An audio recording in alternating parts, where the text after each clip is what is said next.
Hey, how you doing there again, folks? Me again, of course, Brandon Wenzel. Come back at you, another offering off my sampler platter. Yes, indeed, folks. Sampler review series of videos I do for a little while now. I go over there, try out food and drink items. I eat the stuff, I drink stuff. Then, folks, I'm gonna talk about stuff. I'm gonna let you know all that you need to know about hopefully delicious stuff. That time I'm doing this, folks, I'm not gonna lie. I'm about to try a sub sandwich that has a rather ferocious name, but we'll get to that. Folks, it's a super simple format. I'm going to go over there and I'm going to try out food and or drink items for you. Whilst I'm doing so, I'm going to yammer on about it for a bit. Whilst I'm doing all that, I'm inside my truck. And whilst I'm doing all that, folks, I am wearing a super cool shirt. And folks, when I wear super cool shirts, I always like to highlight the super cool shirt. What super cool shirt am I wearing today? Boom! It's my Steel Dawn shirt. What with Mr. Patrick Swayze. Rest in peace, Mr. Patrick Swayze. So yes, if you are unfamiliar with the film Steel Dawn, first of all, if you enjoy kind of like lower budget like action flicks, especially from like the late 80s, early 90s kind of era, I forget exactly when this came out. I want to say 80s. I would definitely recommend this one. It is, I'm not going to say it's an outright outstanding film, but like it's really fun. It actually has like, it has Patrick Swayze, his wife is in it, future wife at the time they weren't married.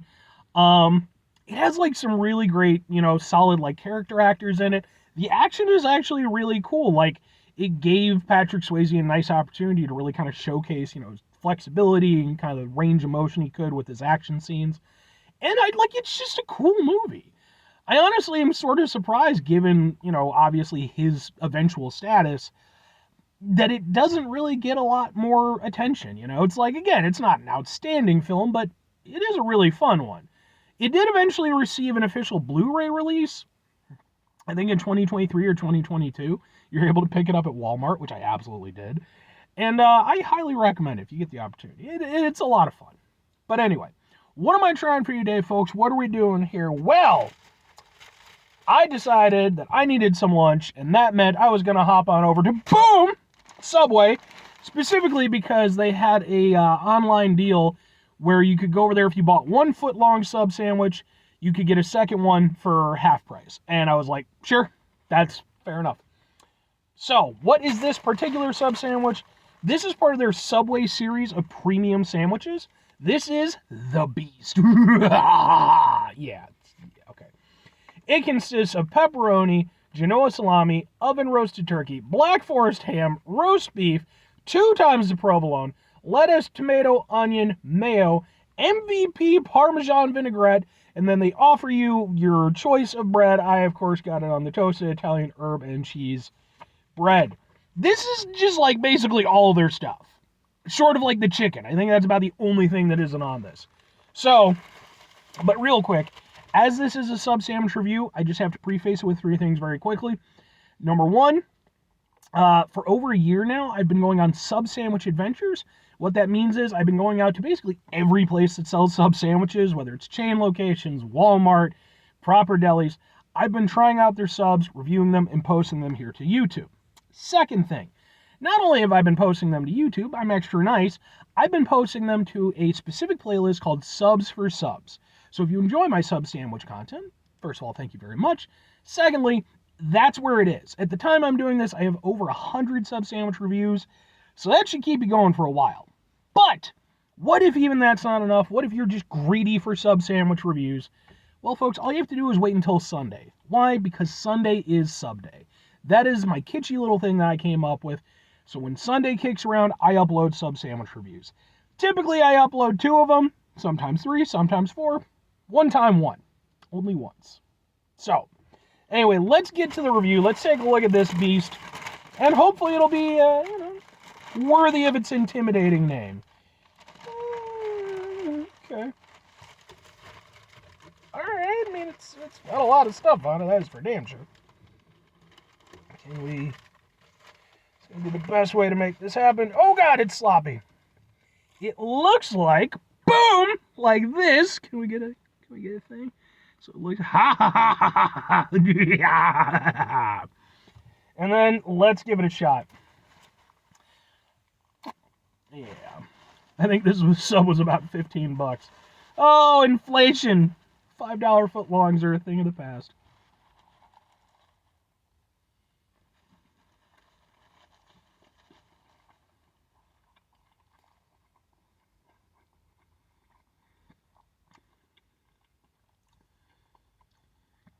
I'm not gonna lie, that vinaigrette makes a difference. It's not as good as like a proper, like really good vinaigrette. Um, like for instance, like with Mike's, or I'm sorry, Jersey Mike's. Jersey Mike's subs, of course, if you get it Mike's way, has like that, that like vinaigrette sauce that they use. Oh, that is fantastic. But it does make a difference. It gives it some extra oomph. But again, that's kind of the problem with Subway is that it's just everything they do just doesn't. It's just not as good as it could be. And I understand, I've mentioned it before. They're basically the McDonald's of sub sandwich places. They're not trying to be the highest quality. They're just very prevalent. They're around, people eat there. But it's such a shame because it's like, especially with like their premium line of subs, it's like, if you just put in like 5 to 10% extra effort, you would actually have some really nice subs. But you'd have to keep that quality, and that would have to be your sub line. And of course, they're not going to do that.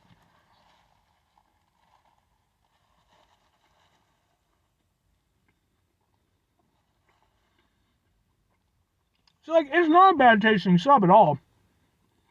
But it feels muted. It just.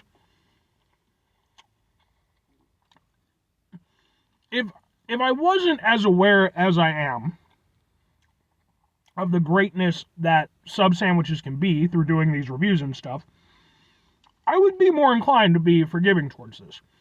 But as is, like, it's okay, but it doesn't have the oomph factor, and that's that's the problem with Subways. They're just not willing to go there and put in that little extra to really put themselves up there. Because in terms of like, they're a widespread company, they could go over there, at least to some extent, challenge like your Jersey Mike's and stuff like that, on some level, not totally, but, they just were willing to put in that little extra, but they don't want to do that. They are, kind of a little bit lower end subs, even with their premium offerings. Because the thing is, everything here is tasty enough, but again, it all feels very muted. The meats taste nice, but it takes a little while for that flavor to kick in. The veg, I'll be honest, is just there. It's mostly just texture. Like, you're not really getting like a nice like hit of the freshness from it. The vinaigrette sauce is definitely the hero in this. It is, as stated, the MVP. But even then, if it had more of a proper vinaigrette bite, it would be even better. It would make this like a really proper sub. I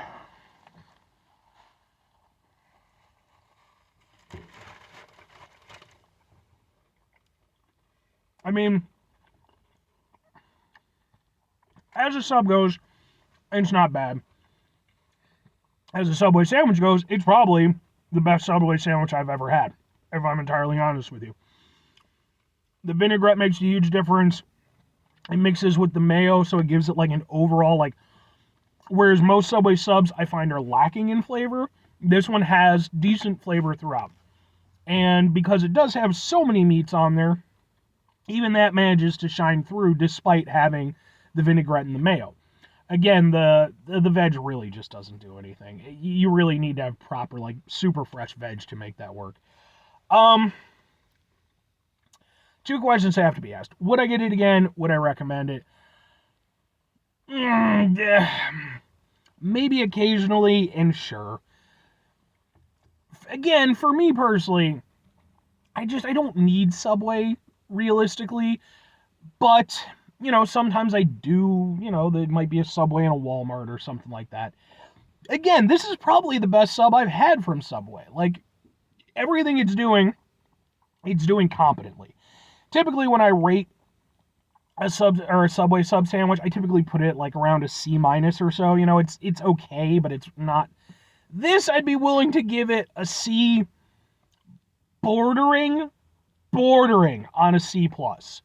Not quite. I'm not quite willing to give it to it, but bordering. Because it is definitely well above average for them, but it's still not anything fantastic by other sub sandwiches that I've had. It's uh and if I'm recommending it, if you are a Subway person, or maybe you just have limited sub sandwich options, this is honestly one of the ones that I would go for, because it's meaty. It's, like I said, it's got that vinaigrette, which is pretty tasty for what it is. It's not outstanding. If you have a Jersey Mike's nearby, if you have like a Penn Station East Coast subs, if you have a proper deli, definitely go those routes. You're just going to get an overall better experience. But if you want a Subway sandwich, this one works. It's probably better than, I would say, even like the average Jimmy John sandwich I've had. So it's got something going for it. Anyway, 5 things before I get out of here. Have yourself a great rest of your day, spectacular rest of the week, monumental rest of the month, stupendous rest of your folks. Go over there and have yourselves a truly bestial-tastic rest of your life. Like Altered Beast. That's what they should do. They should team up with Sega, come out with the Altered Beast sub. Rise from your Subway. It's millions of dollars. You can just toss a couple $100,000 my way. That's all I'm saying. Final 2 things. Number 1, try to bring some positivity in the world. It's not always possible. It is, however, always appreciated. But what you do if you can't do all the time, I know I can't do all the time. Here's what you're going to do, folks. You're going to try not to be an asshole. Folks, not always the easiest thing in the world to not be an asshole. Trust me, I know it. I live it. I'm out there every day with you in it. Life can be stressful and frustrating and bullshit, and fortunately, sometimes we just have to deal. And when we do, take a step back, try to mitigate the level of assholishness in our lives, hopefully do better for ourselves and for those around us. Very final thing, folks, do the thing. Whatever the thing is for you, that's what I want you to go out and do. Folks, maybe you're going to try yourself out one of Subway sandwiches' new, they came out in 2023, premium subs like the Beast, right? And maybe you're going to go over there, maybe you're going to try it out, and maybe you're going to be like, yeah, this is a pretty good Subway sandwich. But, hey, what was that thing that the fat guy was talking about in the Steel Dawn shirt? Oh, wait, maybe I'll go play some Altered Beast. Oh, damn. And then, realistically, what you're going to find is, like, Altered Beast is, like, it's an okay game. It was the original pack-in game, at least in America, with the Sega Genesis. I don't know the other parts of the world, but that was actually the original, like, GOAT game for them. They thought that was going to be the system seller. And it's fun. But, then eventually somebody was like, hey, what if instead of that we went over there and, tagged in Sonic the Hedgehog? And then, history was made. So, I think what I'm ultimately saying is here, play some Altered Beast, try the Beast sub, and have yourself a very kind of C+-tastic rest of your day. Bye.